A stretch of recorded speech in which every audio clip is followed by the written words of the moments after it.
Anong ginagawa ninyo 'pag nauuwi na kayo sa meat? Dahil sunod-sunod po yung aking meat, ito po, tortang alamang. At higit sa lahat, budget meal na low carb meal. So, hinuhugasan ko po siya kasi dito sa amin, hindi na siya ganun ka-fresh. Kaya gagawin natin siyang tortang alamang. Yan, naglalagay din po ako ng sibuyas, konting asin, paminta, tapos egg para sa ating torta.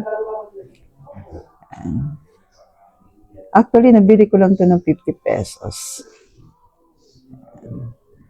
Tapos, arrowroot, pamalit natin sa cornstarch. Konti lang po, para lang po hindi siya o pinaka-binder natin.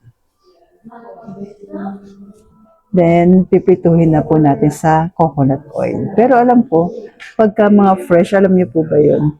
Pag fresh siya, mas masarap siyang isangag. Tapos, lalagyan mo lang ng counting kamyas, sabi ganun. At ito yung partner ko po, naghiwa ko ng kamatis, sibuyas, vinegar. Yan. Then, konting sili po, optional, asin at paminta.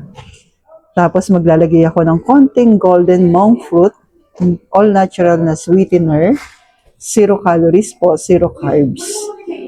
Yan. Para saan ba to? Pero, syempre, konting gulay lamang po, konting ampalaya.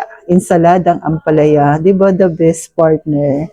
Tortang alamang na toasted, tapos lagyan mo pa ng konting insaladang ampalaya. Pinaka the best po, pang-alis umay. Yan. Kayo po, anong madalas na pamalit nyo sa meat kapag nauumay po kayo po? Or sanay naman lang kayo? So, yan po yung sa akin. Mas gusto ko sa tortang alamang ay toasted. Yan. Tapos, nag-add pa rin po ako ng scrambled egg, mga 4 pieces. At yan na po yung ating low carb meal.